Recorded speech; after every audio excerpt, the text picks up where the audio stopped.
ha sido muy mal interpretada, ha sido muy mal tratada esa parte de la Escritura, y se han levantado, hermanos, torciendo esos versículos y combinándolos con otros versículos, sacándolos de contexto. Las denominaciones, hermanos, han hecho una doctrina que es el rapto de la iglesia, que ellos le llaman el rapto, y hablan también de una gran tribulación que vendrá.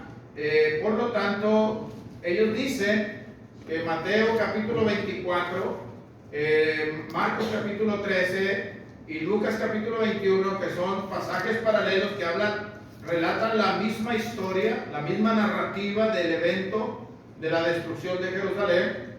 Ellos dicen que esas escrituras hablan del juicio final, y que como va a venir una gran tribulación y Dios ama tanto a la iglesia que no va a permitir que la iglesia pase por esa tribulación, y entonces va a venir el rapto, y entonces de pronto Dios va a sacar a sus escogidos de este mundo y los va a llevar a cierto lugar, ¿verdad? Y luego van a pasar 7 años de tribulación, y al pasar los 7 años de tribulación va a volver a traer la iglesia, Cristo, para entonces establecer su reino y Cristo venir y gobernar al mundo desde Jerusalén.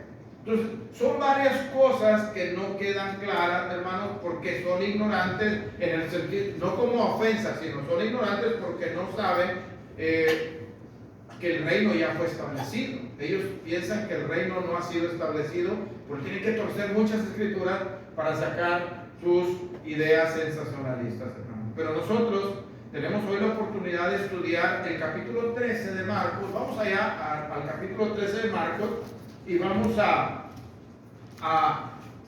ahora sí, a darle una interpretación, una explicación y una aplicación a nosotros de ese relato que encontramos en Marcos, hermano. Entonces, primero hay que interpretar la escritura, luego hay que explicar la escritura, y luego hay que darle una aplicación. ¿Qué tiene que ver con nosotros, hermano? Esa parte de la escritura, que un evento que sucedió ahí en el año 70, pero que tiene una enseñanza para nosotros, los que nos han alcanzado estos tiempos. Así es que vamos a leer una buena cantidad de textos.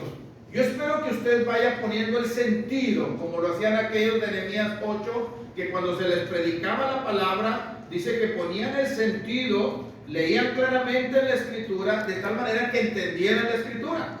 Y la entendieron también, hermanos, que se fueron contentos a tener convivencia los unos con los otros, a tener misericordia con los demás y a regocijarse en el Señor. Esperemos que hoy, al que termina nuestra carta, esta clase, no salga usted aturdido, sino salga usted edificado. Y para eso usted tiene todo el derecho de pararme en un momento, y si hay algo que no quede claro, usted hacer pregunta, pregunte, ¿sí? Uno ignora hasta que pregunta, ¿okay? Entonces tiene toda la libertad. Probablemente no estoy diciendo que tengo toda la respuesta, pero probablemente sí podamos responder la incógnita que usted tenga respecto a lo que estamos estudiando. Entonces, ahora, si usted quiere opinar, también, hermano, usted quiere dar su punto de vista de lo que está leyendo, no se quede con las ganas. Hagamos dinámica la clase, hermano. Hagámosla dinámica, ¿ok? Vamos a leer los 37 versículos, hermanos, que conforman el capítulo 13 de Marcos. Dice la escritura de la siguiente manera. Vayamos poniendo el sentido. Saliendo Jesús del templo, le dijo uno de sus discípulos: Maestro, mira qué piedras y qué edificios. Jesús respondiendo le dijo: ¿ves estos grandes edificios? No quedará piedra sobre piedra que no sea derribada. Verso 3. Y se sentó en el monte de los olivos frente al templo. Y Pedro, Jacobo y Juan y Andrés le preguntaron aparte: Dinos, ¿cuándo serán estas cosas? ¿Y qué señal habrá cuando todas estas cosas hayan de cumplirse? Jesús respondiendo les comenzó a decir, estas expresiones no se les olviden, hermano: mirad que nadie los engañe. Esas expresiones nos van a enseñar mucho. nos van a ser útiles, no lo olviden. Mirad que nadie les engañe. Y les va a decir por qué ellos tienen que tener cuidado de no ser engañados. ¿Por qué? Verso 6, porque vendrán muchos en mi nombre diciendo, yo soy el Cristo, y engañarán a muchos. Muy bien. Mas cuando oigáis de guerras y de rumores de guerra, no os turbéis, porque es necesario que suceda así, pero aún no es el fin, porque se levantará nación contra nación y reino contra reino, y habrá terremotos en muchos lugares, habrá hambres y alborotos, principios de dolores honestos.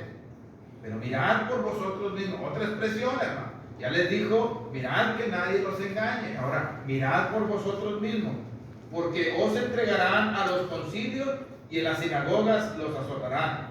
Y delante de los gobernadores y de reyes serán llevados por causa de mí para testimonio de ellos. Verso 10. Y es necesario, es necesario que el evangelio sea predicado antes a todas las naciones. Pero cuando os trajeren para entregaros, no se preocupen por lo que habrán de decir, ni por lo que habrán de pensar, sino lo que os fuere dado en aquella hora, eso hablar. Porque no sois vosotros los que habláis, sino el Espíritu Santo. Y el hermano entregará la muerte al hermano, y el padre al hijo, y se levantarán los hijos contra los padres y los matarán. Seréis aborrecidos de todos por causa de mi nombre, mas el que persevere hasta el fin, este será salvo. Otra expresión muy importante. Pero cuando veáis la abominación desoladora de la que habló el profeta Daniel, puesta donde no debe estar, el que lee, entienda. Entonces los que están en Judea huyan a los montes. Ese pasaje, no solamente las expresiones, ese pasaje, hermano, es muy importante, porque en relación de ese pasaje circula toda la enseñanza, hermano, del capítulo 3. Muy bien. Ahí va. El que esté en las azoteas no descienda a la casa, ni entre para tomar algo de su casa. El que esté en el campo no vuelva atrás a tomar su capa. Mas hay de las que están en cinta y de las que críen en aquellos días. Orad pues, ahí está otra expresión, orad pues, para que vuestra vida no sea en invierno. Porque aquellos días serán de tribulación, cual ninguna ha habido desde el principio de la creación de la creación que Dios creó hasta este tiempo ni la habrá. Y si el Señor no hubiera cortado aquellos días, nadie sería salvo. Mas por causa de los escogidos que Él escogió, acortó aquellos días. Entonces, si alguno dijere, mirad, aquí está el Cristo, o mirad, allá está, no lo creáis. Porque se levantarán falsos cristos, falsos profetas, y harán señales y prodigios para engañar, si fuere posible, aún a los escogidos. Verso 23. Mas vosotros mirad, os lo he dicho antes, es decir, se los estoy anunciando para que no tengan problemas. Pero verso 24, pero aquellos días, después de aquella tribulación, el sol se oscurecerá y la luna no dará su resplandor. Las estrellas caerán del cielo y las potencias que están en los cielos serán conmovidas. Entonces verán al Hijo del Hombre que vendrá en las nubes con gran poder y gloria. Y entonces enviará a sus ángeles y juntará a sus escogidos de los cuatro vientos, desde el extremo de la tierra hasta el extremo del cielo. De la higuera, ahí va a ilustrar, hermano, de la higuera aprender la parábola. Cuando ya su rama está tierna y brotan las hojas, sabéis que es el verano. Verso 29, así también vosotros, cuando veáis que suceden estas cosas, conoced que está a la puerta. De cierto os digo, otra expresión, otro versículo importante, de cierto os digo que no pasará esta generación hasta que todo esto acontezca. El cielo y la tierra pasarán, pero mis palabras no pasarán. Pero de aquel día y de la hora nadie la sabe, ni aun los ángeles que están en el cielo, ni el Hijo, ni sino mi Padre. Otro pasaje muy interesante, hermano. Mirad, velad y orad, porque no sabéis cuándo será el tiempo. Es como el hombre que yéndose lejos, otra ilustración, deja su casa, dio autoridad a sus siervos y a cada uno su obra. Y al portero mandó que velasen. Velad pues, porque no sabéis cuándo vendrá el Señor de la casa, si al anochecer, o a la medianoche, o al canto del gallo, o a la mañana, para que cuando venga de repente no los haya durmiendo. Y lo que a vosotros digo, a todos los digo, velad. Ese pasaje también es muy interesante, porque el Señor dice, lo que les estoy diciendo a ustedes es para todos. Es decir, lo que el Señor les dijo a sus discípulos es para nosotros que estamos ahorita aquí en la congregación de la Colonia Negra. Para nosotros. Muy bien. Vamos a hacer un exégesis, hermano. Vamos a extraer del texto lo que el Señor quiere que aprendamos hoy. Primero, en el verso 13, en el capítulo 13, verso 1, nos pone en el contexto del lugar donde el Señor Jesucristo estaba.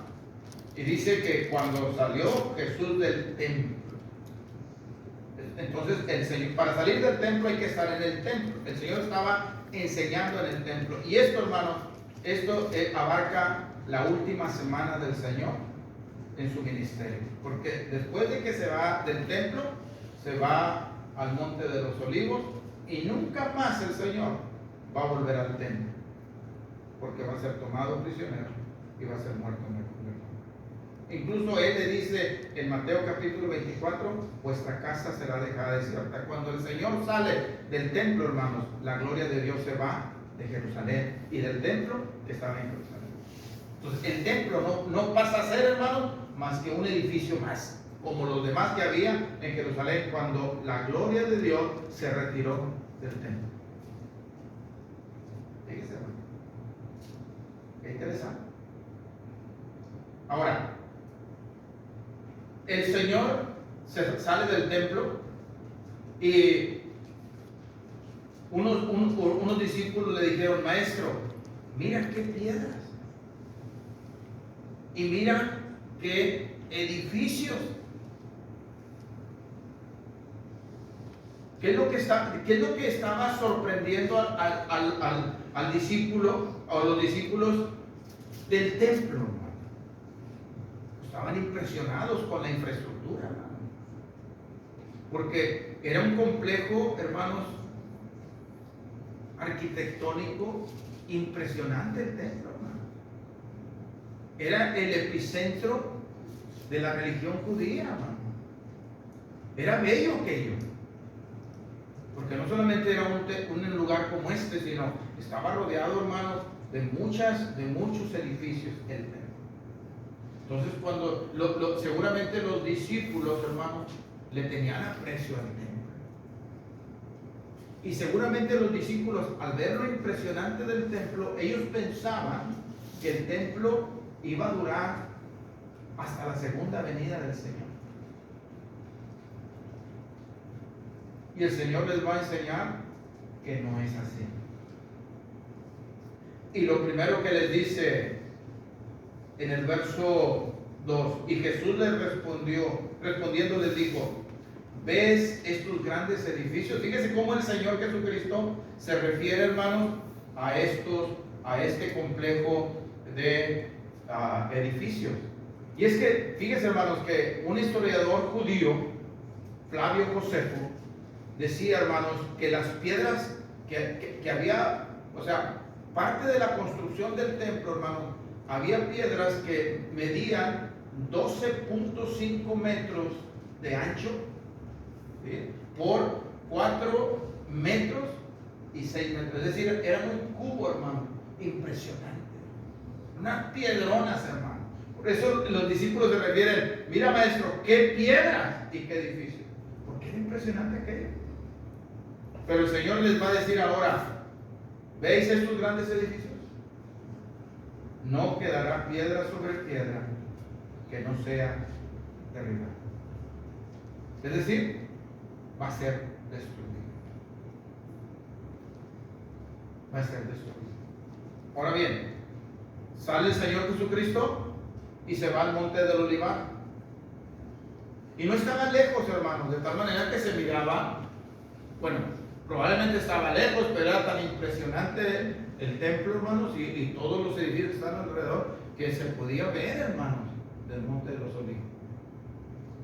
Y el Señor se sentó ahí, en el monte. Seguramente ellos iban camino a Betania y se sentó, hermanos, a darles una enseñanza a sus discípulos. Luego vienen, hermanos, está sentado el Señor y vienen 4 de sus discípulos, que eran Pedro, Jacobo, Juan y Andrés, y le preguntaron en privado. ¿Cuál es la pregunta? Dinos, ¿cuándo serán estas cosas y qué señal habrá cuando todas estas cosas hayan de cumplirse? ¿Quieren saber los discípulos, hermanos? ¿Quieren saber cuándo aquellas piedras enormes y aquellos grandes edificios iban a ser destruidos y no iba a quedar piedra sobre piedra? Le preguntan, por favor dinos, Señor, ¿cuándo serán estas cosas? ¿Y cómo vamos a saber que estas cosas están próximas a suceder? El Señor les va a explicar, no, hermanos, para satisfacer su curiosidad, sino el Señor les va a enseñar por qué dijo que iba a venir un tiempo en que no quedaría de aquello piedra sobre piedra, que no haya sido esto. El Señor no está satisfaciendo curiosidades, hermano. El Señor está siguiendo su idea, hermano, su pensamiento de lo que les acaba de decir, y les va a enseñar eso. ¿Cuándo será y cómo será el día que no quedará piedra sobre piedra de aquellos edificios? Y empieza el Señor a enseñarles. Y lo primero que el Señor les dice, que Jesús respondiéndoles comenzó a decir, mirad que nadie los engañe. Y aquí me llama mucho la atención, hermanos, porque ellos preguntaron, ellos querían saber, y el Señor les va a enseñar, y ahora la responsabilidad será de ellos de aprender para no ser engañados. Y aquí nosotros le podemos dar una aplicación rápida para nosotros, hermanos. Como cristianos, como miembros de la iglesia, hermanos, ¿cuál es nuestra responsabilidad cuando somos enseñados por el Señor a través de su palabra? Gina, ¿cuál es tu responsabilidad, Gina, cuando tú escuchas la predicación de la palabra? ¿Sí? ¿Cuál es tu responsabilidad una vez que se te ha predicado a ti la palabra? Ponerla en práctica. Ponerla en práctica. Y primero aprenderla, ¿verdad? Ponerla en práctica para no ser engañado. Entonces tenemos que cuidarnos de eso, hermano, no ser engañados. Y estas falsas doctrinas es lo que hacen, hermanos, nos engañan. Nos engañan. ¿Por qué? Porque todavía dicen, o sea, estas falsas doctrinas del rapto y de la gran tribulación, hermano, lo que enseñan es que Cristo vino a establecer su reino, pero no pudo por la oposición de los judíos. Y entonces dejó un sustituto de ese reino, que es la iglesia. Entonces la iglesia es un sustituto del reino que Cristo no pudo establecer. Por eso entonces vendrá después el Señor, basados en Mateo 24, Marcos 13 y Lucas 21, va a venir el Señor cuando venga una gran tribulación, se va a llevar la iglesia, luego la va a volver a traer y Él va a establecer su reino gobernando, poniendo la sede en Jerusalén, y entonces el reino será establecido. Pero nosotros, hermanos, encontramos en muchos pasajes que el reino fue establecido. Es más, el mismo Señor Jesucristo, vea lo que dice en Marcos capítulo 9, verso 1. Yo nomás quiero que usted lo lea. Marcos capítulo 9, verso 1. También les dijo, de cierto os digo, note lo que el Señor dice, de cierto os digo que hay algunos de los que están aquí en ese momento con Él, oyendo sus enseñanzas, que no gustarán la muerte hasta que hayan visto el reino de Dios venido con poder. No olvide ese pasaje. Yo le pido que si usted trae un marcatextos, usted lo marque y hasta le ponga por ahí, no es pecado rayar su Biblia, le ponga ahí un buen pasaje para dar una clase sobre el establecimiento del reino. Un buen pasaje, porque mire todo lo que dice, hermano. Está el Señor enseñando ahí Hay gente que lo está oyendo. Y hay gente de todas las edades, hermano. Hay gente de varias edades. Y entonces el Señor declara, de cierto os digo. Y esa expresión de cierto, hermano, es muy importante. Es decir, lo que el Señor está diciendo, sin lugar a dudas, va a suceder lo que les voy a enseñar. Y viene del Señor. Viene de la fidelidad divina de nuestro Señor Jesucristo. O sea, no está hablando de un simple mortal. Él es fiel en lo que dice. Dice, de cierto os digo que hay algunos de los que están aquí. ¿Qué va a pasar con esos algunos que estaban ahí? Que no van a gustar la muerte, es decir, no se van a morir.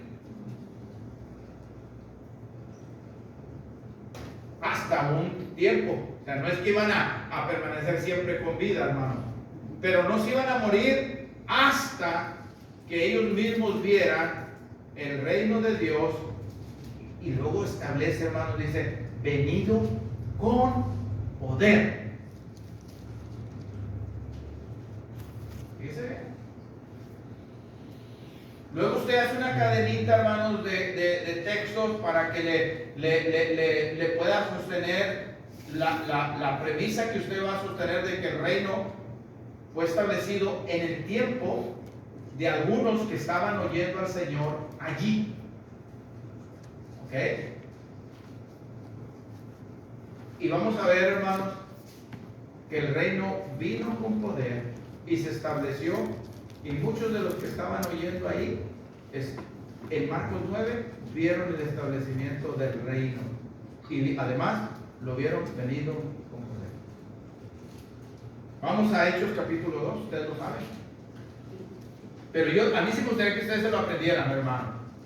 Porque esto es trascendental. Esto es una doctrina fundamental, hermano. Hechos capítulo 2.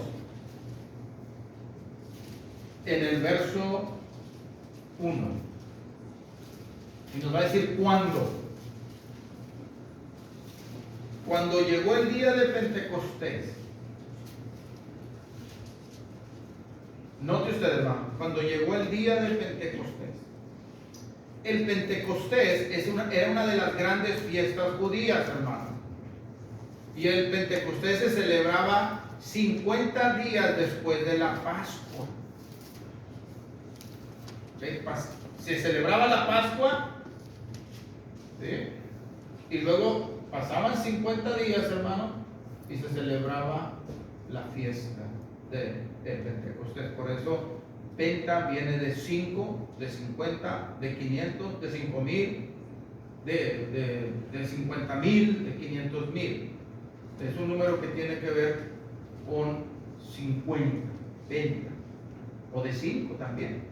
Por eso en el béisbol, ¿cómo se le llama al home? ¿Al home cómo se le llama en el béisbol? ¿En español? El pentágono, ¿verdad?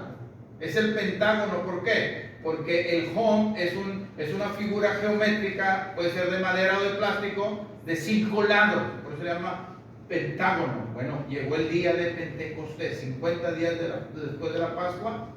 ¿Y qué pasó el día de Pentecostés? También se le llamaba como a la fiesta de las cosechas, hermano. Y vamos a ver, qué lindo es esto, hermano, que en el día en la fiesta de las cosechas, hubo una cosecha de como 3,000 almas que obedecieron el Evangelio por la predicación del apóstol. ¿Okay? Cuando llegó el día de Pentecostés, estaban todos juntos unánimes. De repente vino del cielo un estruendo como de un viento recio que soplaba, el cual llenó toda la casa donde estaban sentados. No pierda de vista. El día de Pentecostés estaban los discípulos del Señor ahí reunidos. ¿Sí? Que recuerden que el Señor no están ahí porque les gustaba. Recuerden que el Señor les dijo cuando resucitó: no se vayan de Jerusalén hasta que sean investidos de poder del Altísimo.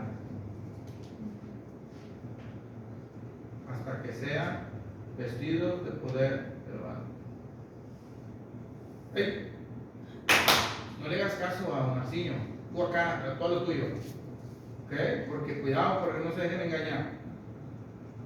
Dice la escritura, hermano. Luego dice el verso 3: y se les aparecieron lenguas repartidas como de fuego, asentándose sobre cada uno de ellos. Aquí quiero hacer una subrayo, hermano. Los pentecostales y todas las denominaciones utilizan esta expresión, lenguas repartidas de fuego, para hablar y chalalanga, lalanga, lelanga, y tirongo, tolingo y tilingo, ¿verdad? Que son las lenguas supuestamente angélicas. No es cierto, hermano. No existen esas lenguas angélicas. Son imaginaciones de una mente, hermanos, que no entiende la palabra y no la quiere entender. Mire, si usted le viene al versículo, y se les aparecieron lenguas repartidas como de fuego. No eran de fuego, hermano. Y vamos a poner que fueran, pero como de fuego, asentándose sobre cada uno de ellos. Estas lenguas, hermanos, si usted lo lee en la traducción original, eso eran como llamaradas, hermano. No eran idiomas, sino eran como llamaradas, que eran como de fuego, que se sentaron sobre cada uno de los apóstoles, manifestándose el Espíritu Santo, hermano.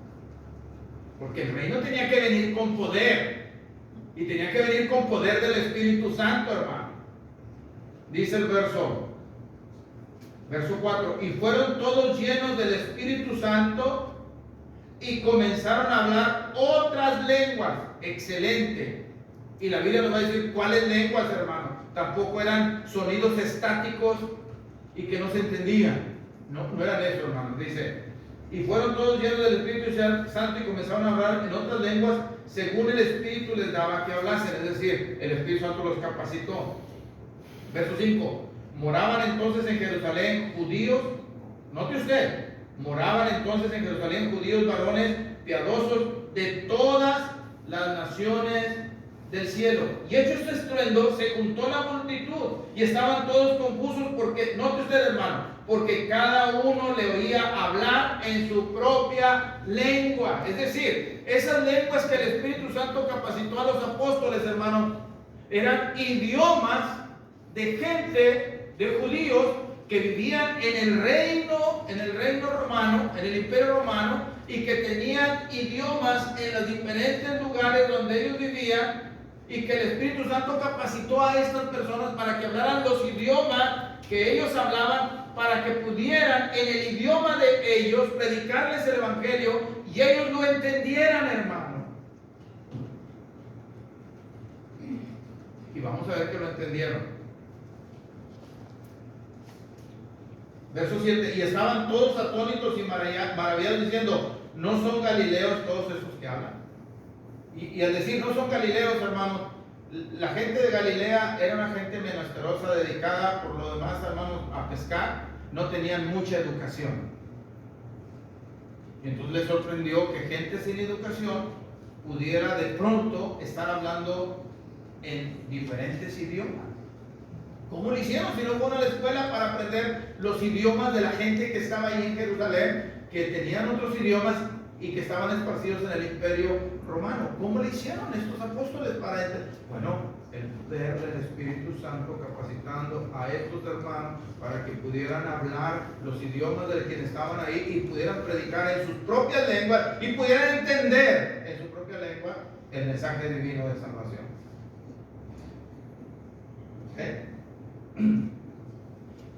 Ahora va a mencionar las lenguas que hablaban, hermano, los idiomas.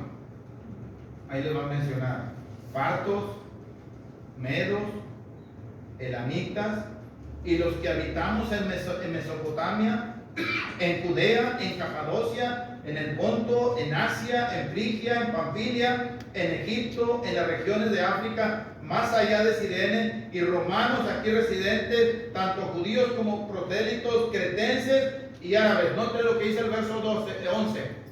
Cretenses y árabes, les oímos hablar en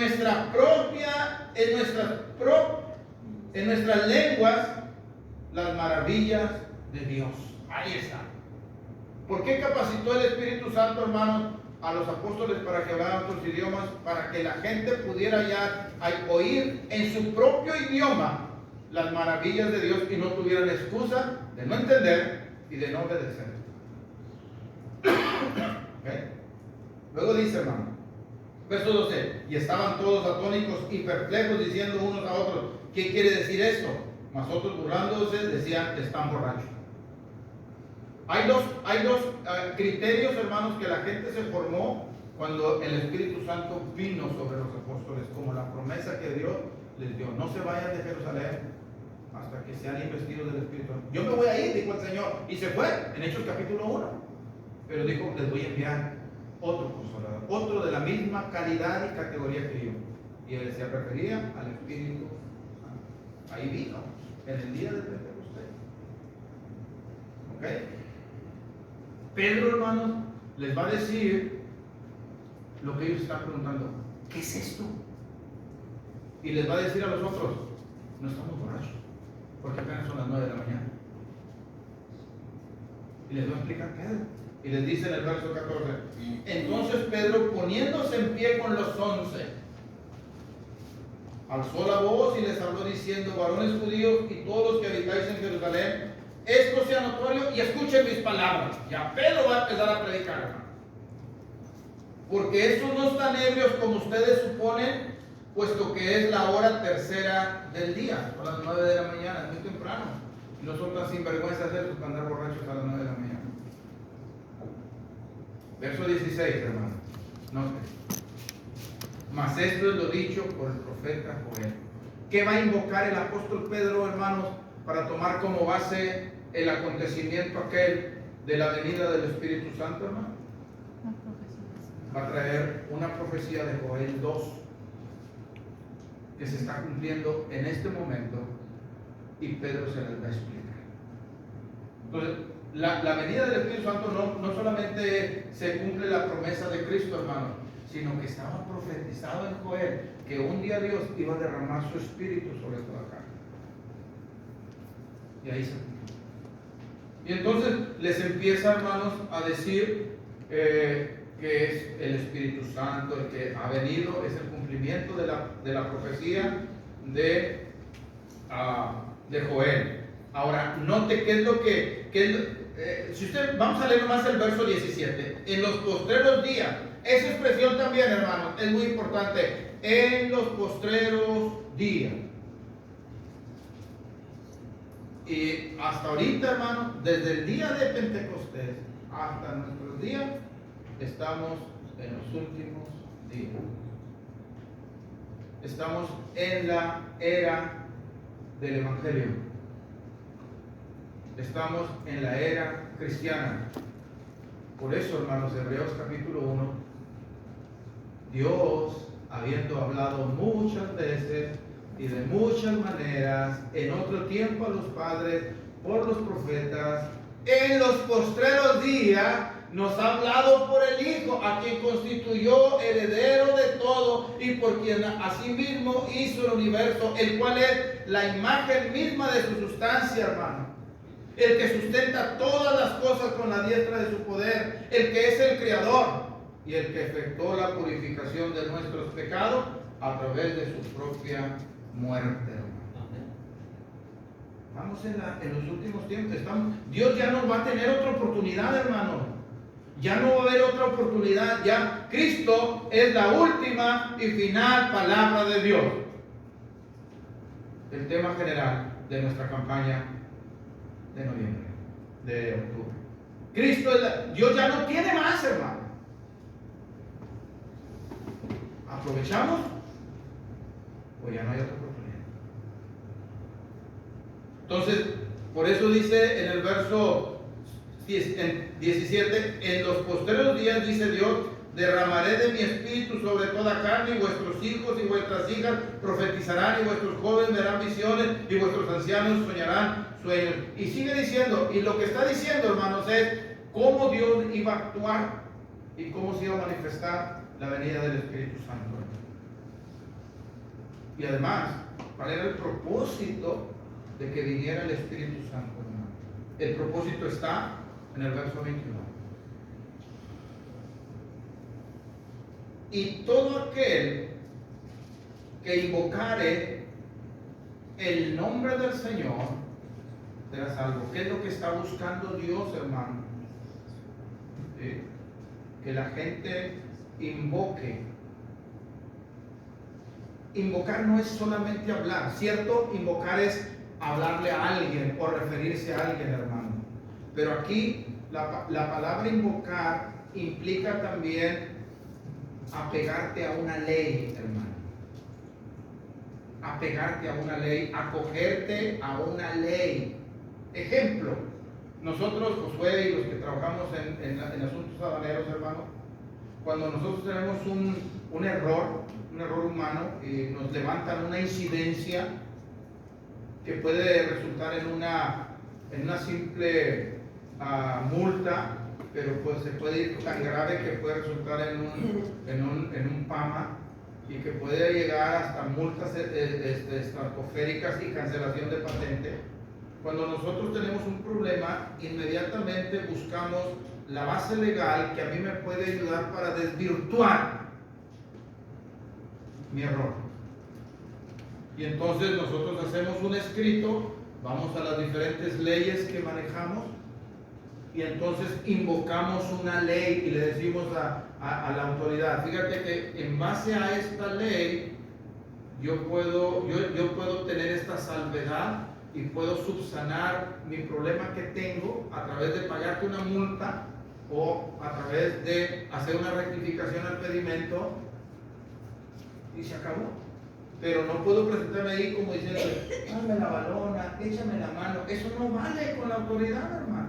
Cuando hay una ley escrita que regula el despacho aduanero, yo tengo que invocar una ley, ampararme en una ley. Bueno, lo que está diciendo aquí, hermano, es todo el que se ampare en el Señor será salvo. En la ley del Señor. O sea, Dios va a establecer exactamente cómo la gente puede ser salva invocando esa ley. Y Cristo lo dijo, hermanos, Marcos 16, 15 y 16. Y predicar el evangelio a toda criatura. El que creyere y fuere bautizado será salvo, el que no se condena. Esa es la ley de Cristo que yo debo invocar y someterme a esa ley para alcanzar la salvación, hermano. No es levante su mano y diga conmigo, Señor Jesucristo, te acepto. No existe esa ley expedida por Cristo. No hay que yo me bautizo de pequeño porque me van a quitar el pecado original. No existe, hermano. Yo no puedo invocar, yo no puedo poner libro, capítulo y versículo para invocar esa ley, hermano. No existe. No hay doctrina. No hay fundamento bíblico. No hay autoridad bíblica a la cual yo me tenga que someter y decirle, por esta ley, Señor, usted dijo que me perdonaba. Es a través de la obediencia al Evangelio, hermano.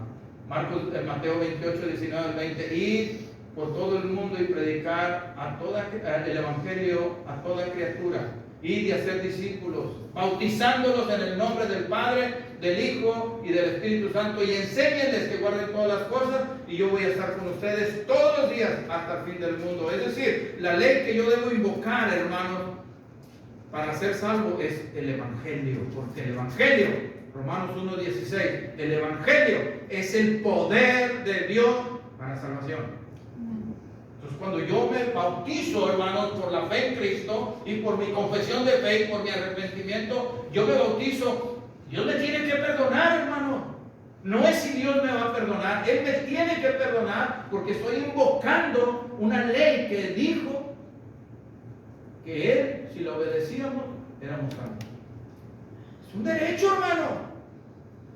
Fíjense, la salvación es por gracia, pero también es un derecho por haber invocado una ley emitida por el rey. Y Dios, hermano, no se retracta. Él dijo y lo hace. ¿Okay? No nos hemos ido de Marcos 13, hermano. Lo que estamos sosteniendo ahora es que el reino fue establecido, porque Él dijo, hay algunos de los que están aquí que no gustarán la muerte hasta que vean el reino de Dios venido con poder. Y estamos viendo que el Espíritu Santo vino a investir a los apóstoles de poder para que hablaran las maravillas de Dios en la lengua todos los que estaban ahí, como 14 idiomas que estaban ahí, porque tenían que conocer, hermanos, las maravillas de Dios y porque tenían que invocar el nombre del Señor para que fueran salvos, hermanos. Además, recuerde que el Señor Jesucristo dijo que el Espíritu Santo iba a venir a 3 cosas. ¿Se acuerdan? ¿A qué iba a venir el Espíritu Santo, hermano? A convencer al mundo de pecado, de justicia y de juicio.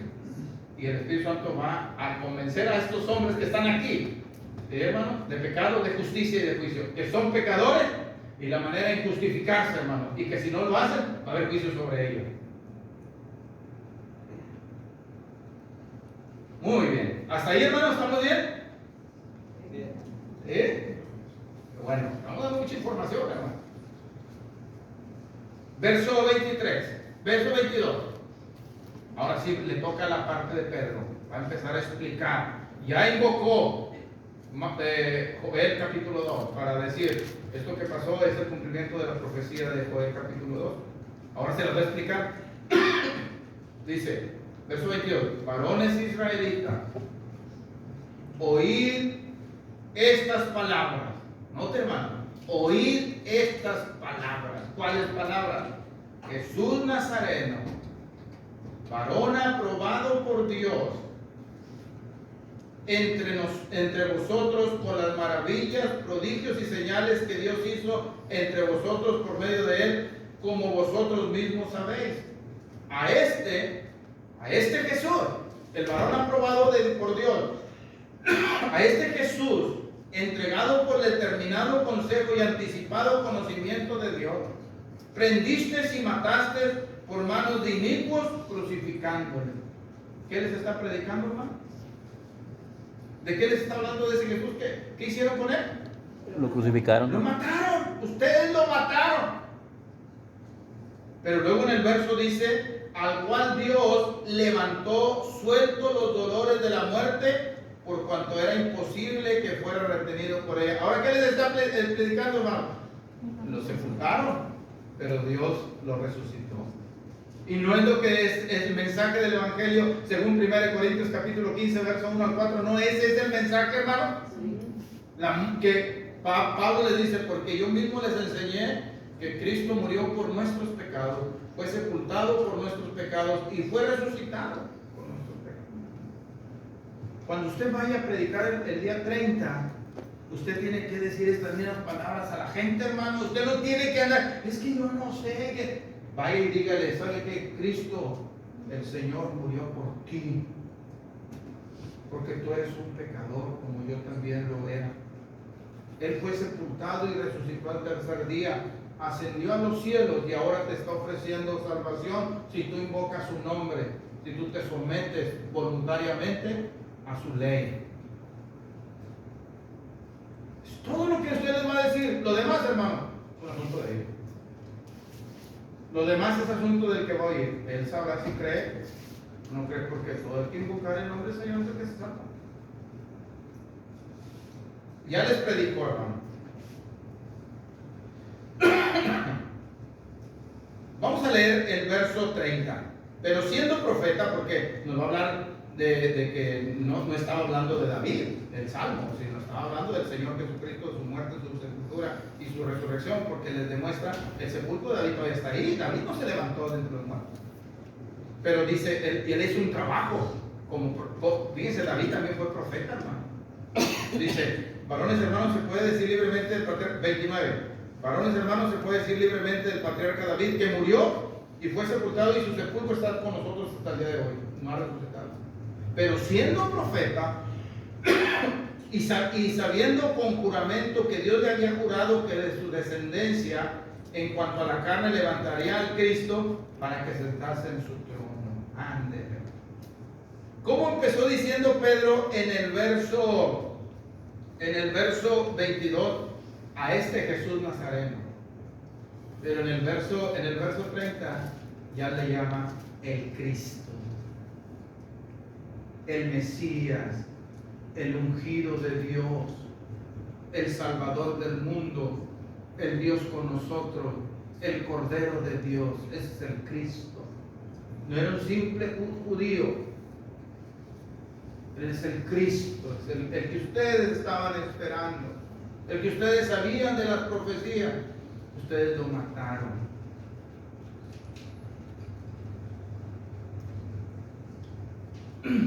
Verso 31. Viéndolo antes, mira, hasta David habló en el salmo que cita Pedro, hermanos, habló de la resurrección de Cristo. Dice, viéndolo antes, habló de la resurrección de Cristo, que su alma no fue dejada en el Hades, ni su carne vio corrupción. A este Jesús resucitó Dios, del cual todos nosotros somos testigos. Así que, exaltado por la diestra de Dios, y habiendo recibido del Padre la promesa del Espíritu Santo, ha derramado esto que vosotros veis y oís. Ahí está, ya les explicó la profecía y el objeto de la profecía. Muy bien, verso 36. Sepa pues, ahora los va a hacer responsables. Sepa pues certísimamente toda la casa de Israel, que a este Jesús, a quien vosotros crucificasteis, Dios le ha hecho Señor y Cristo. Y hermano, a lo mejor nosotros no lo dimensionamos tanto cuando Pedro predica a un Jesús de Nazaret como Señor y Cristo. Pero para los judíos, hermano, ellos no le decían Señor a cualquiera. Ellos usaban la palabra Señor para referirse a Dios. Eso es lo que Pedro está diciendo. Él es Dios hecho carne, el Mesías que vino a salvar. ¿Y ustedes? ¿Okay? Verso 37. Al oír esto, se compungieron de corazón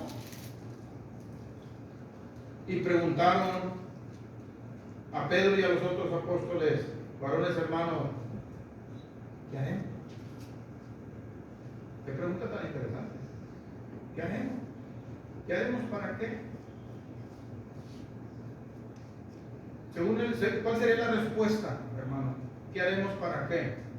De lo que hemos leído de todo el capítulo 2. Recuerden, todo el que invocare el nombre del Señor será salvo. Ellos ahora están siendo acusados de asesinos. Y no de asesinar a cualquier persona, de asesinar al Hijo de Dios, al Cristo. Estaban preguntando que qué haremos para ser salvos. Pero hay algo que podamos hacer para que se nos perdone todo esto que hemos hecho. Porque esta atrocidad, esta maldad que hemos hecho, hay una manera en que podamos librarnos de ella. ¿Y saben qué, hermano? Sí había. Como la hay, hermano, para nuestros pecados. Porque la sangre de Cristo nos limpia de todo. Más que la gente no quiere, no toda la gente quiere. Allá hay muchos, hermanos. Pero dice el verso 38, Pedro les dijo, sí la hay, aquí está. Arrepentíos y bautícese cada uno de vosotros en el nombre de Jesucristo. Y les dice para qué. Para perdón de los pecados, y recibiréis el don del Espíritu Santo. Entonces, ¿pueden ser perdonados los pecados, hermano? Sí. Por la obra de nuestro Señor Jesucristo. Si yo acepto que soy un pecador, necesito aceptarlo. Y necesito también saber, ¿hay alguna manera en que yo me pueda salvar? Y si la hay, si usted se arrepiente y usted se bautiza, Dios le perdona sus pecados. Y eso, hermanos, equivale al versículo 21 del capítulo 2. Ese es invocar el nombre del Señor. Esa es la manera bíblica de invocar el nombre del Señor. No es, Señor Jesucristo, acéptame como único y suficiente Salvador. Eso no es la forma bíblica de invocar el nombre del Señor. La forma bíblica de invocar el nombre del Señor es que cuando se te predica la obra de Cristo en la cruz y que fue por ti y tú reconoces que tú eres un pecador y te arrepientes y te bautizas, Dios te perdona.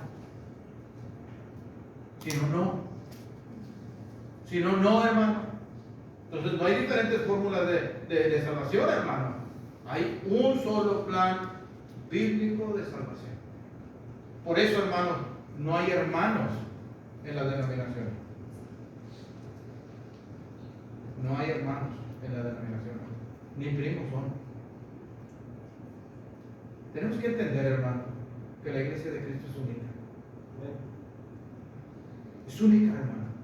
No hay más. La oportunidad es para todos. Pues siéntase bendecido, hermano, de que usted es miembro de la iglesia de Cristo. Mire. Y es el reino, hermano. Ahí, sí. Es el reino porque es lo que estás enseñando ahí con ese pasaje. Yeah. Y además estamos viendo ahí el cumplimiento de lo que el Señor ya le había dicho a los apóstoles en Mateo capítulo 16. Cuando Pedro confiesa al Señor como el Hijo de Dios, Él le dice: yo te digo que tú eres Pedro y sobre esta roca edificaré mi iglesia. Amén. Y las puertas del reino no prevalecerán contra ella. Y a ti te daré las llaves del reino. Y las llaves, y es Pedro el que está usando las llaves, hermanos, porque las llaves eran espirituales, porque el reino que iba a abrir era un reino espiritual, y las llaves que abren un reino espiritual es el Evangelio. Mensaje de Cristo. Ahora, nomás un comentario sobre esto, hermano. Es importante que usted analice, hermanos, lo que dice en el nombre de Jesucristo para perdón de los pecados y residencia en donde el Espíritu Santo. ¿Por qué? ¿Qué tal si usted un día platica con un unitario? Con los que dicen que no hay una Trinidad, sino que Jesús es el Padre, Jesús es el Hijo y Jesús es el Espíritu Santo.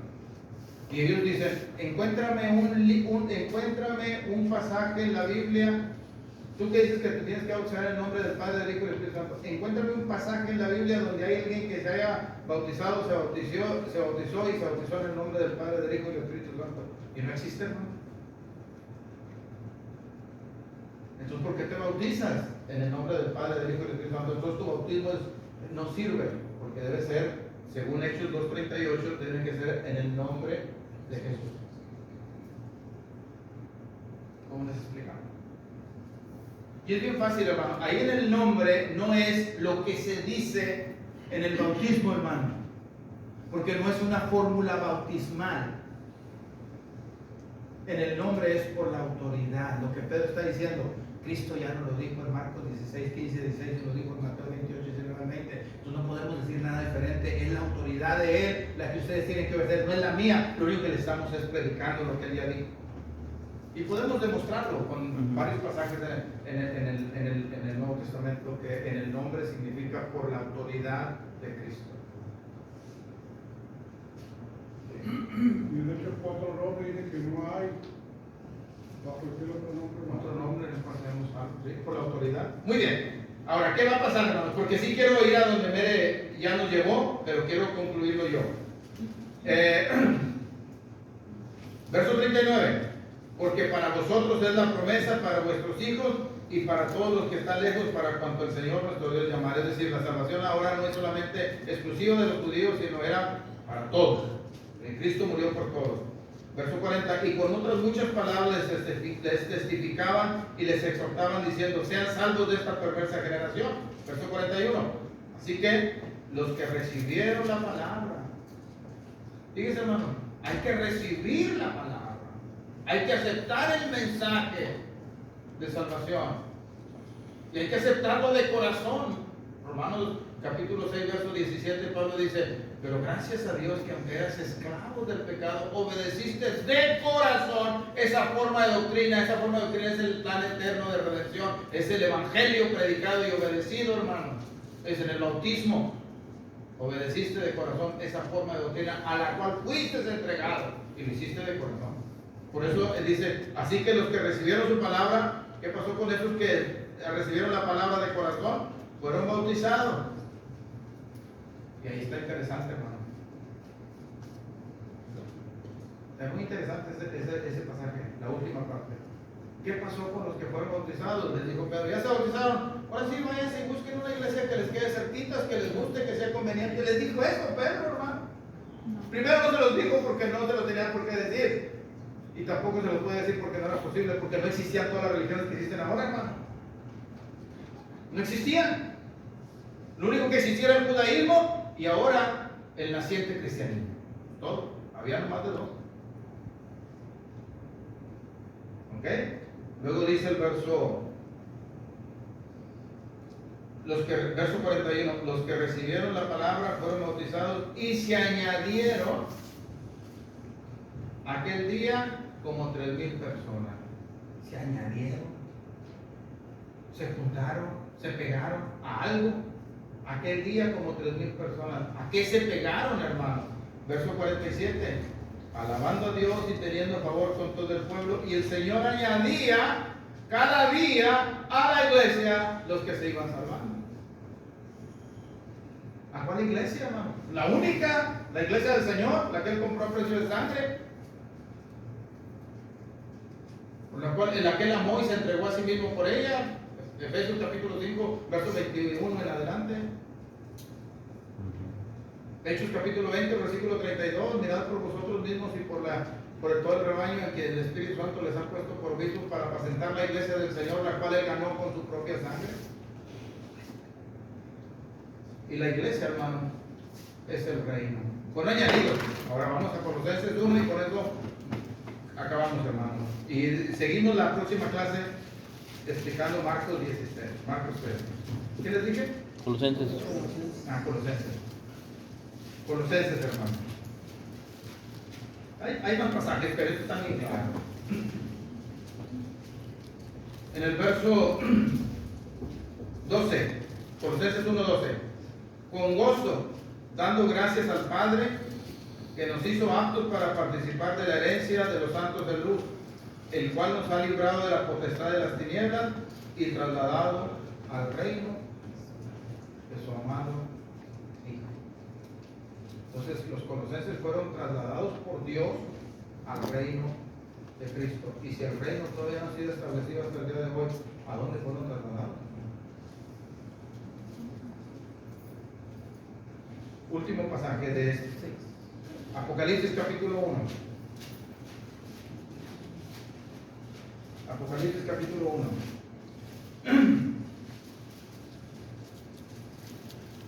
Verso.